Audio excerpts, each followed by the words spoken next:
Dr. K, ICU Doc. Number one question I'm getting of late is tell me everything I need to know about peptides. Where do I get them? How do I start? Do I need them? What are they used for? And I'm going to throw down my limited knowledge on my perspective on peptides. What are peptides? They're amino acids, short branch chain amino acids that sometimes are your own body produce. Example, insulin is a peptide as an example.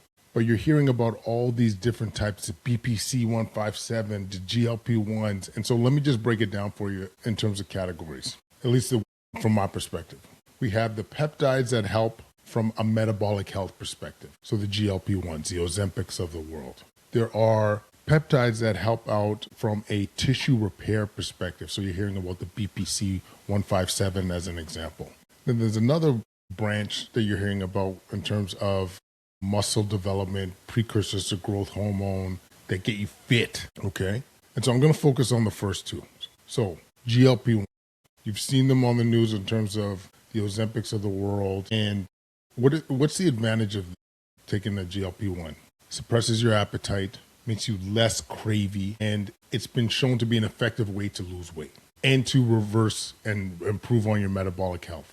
So if you're diabetic, on a couple meds, you're obese, this is a great way to help reverse that. And we've come on the show to talk about how it's important to integrate lifestyle modifications to be able to achieve your goals, because when you're off those GLP-1s, you could regain the weight. There could be some concerns with losing lean muscle. But from my perspective, like if I were 30 pounds overweight, pre-diabetic, would I be interested in taking a GLP-1? Absolutely. But I'm still going to push that weight. I'm still going to eat my protein. I'm going to still do all the right things. So there's that aspect of things. And within that category, there seems to be some anti-inflammatory properties that we're hearing about, like in terms of autoimmune conditions, any conditions related to inflammation.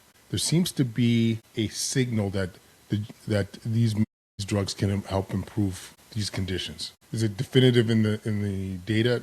As far as I know, no. But this is one of the areas that are emerging. So the one that I get most asked about for sure is around BPC and tissue repair. So this is a branch chain amino acid that you produce in your gut that is shown to enhance healing, especially soft tissue healing, improve blood flow to the area. And so you're hearing about people with, say, meniscal injury, you're hearing shoulder tears, hamstring pulls, all these things that are taking the GLP-1s and getting great results. Sorry, not GLP-1s. They're taking the BPC equivalents and getting great results. The issue with this is this has not been well studied in human beings. We don't have randomized control trials showing its efficacy and its safety. So the most of the data that I'm aware of is animal data or case reports. You got some influencers down south that are talking about what they're seeing and the benefits of taking it. Yes, is it out there? Can you find some version of this? You could go online and find something, but is it regulated? No. Do you know it's safe? No. Do you know if there's any additives or any dodgy material in the when you order it online? No, you don't know that. So my high recommendation at this stage is to wait. Wait till it's Health Canada approved. Wait till it's truly evaluated in human studies. Does it show that there's a lot of great potential here in the two categories I'm talking about? Absolutely. Do I think it's the future? Absolutely. But we need time to evaluate to make sure that this is as safe and effective as we hope it is. Third area, I must say I know less about it in terms of peptides for muscle enhancement, precursors, essentially analogs to growth hormone. I'm not totally aware of the what's out there from that perspective, but I do get asked about it. And similar to the BPC 157, the world, this has not been well studied. It's not been shown to be, not to have any randomized control trials or long-term studies in humans. So it's a waiting game, guys. My prediction, in my humble opinion, that this is going to be very promising. This is going to be something that, from an anti-inflammatory, from a healing perspective, this is something that I want, like, honestly, if there's an opportunity with our group to evaluate this, I would be all over it. Love to see, in terms of tissue repair and improvement on critically ill patients. That'd be so exciting.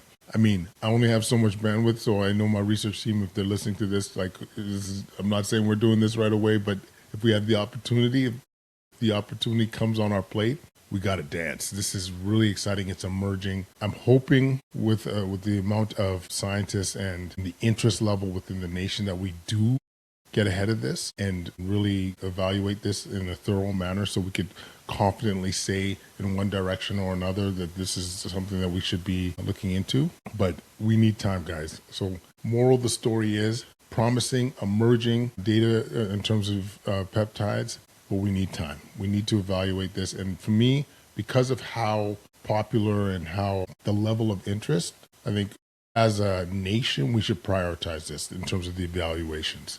We can confidently give opinions on how we should approach this, because the people will speak. If people are saying they want they want to try this, it's on us to evaluate it and get a sense of what that efficacy and safety is. The people have spoken. Let's answer their questions as opposed to sitting on the sidelines and hoping for the best. All right, kids, that's all I got to say for this one. Short but sweet. But it's an important topic. This is emerging. We're going to keep you posted as much as we learn more about the peptide world. And so this is a priority for us. Stay safe, stay wicked, keep winning.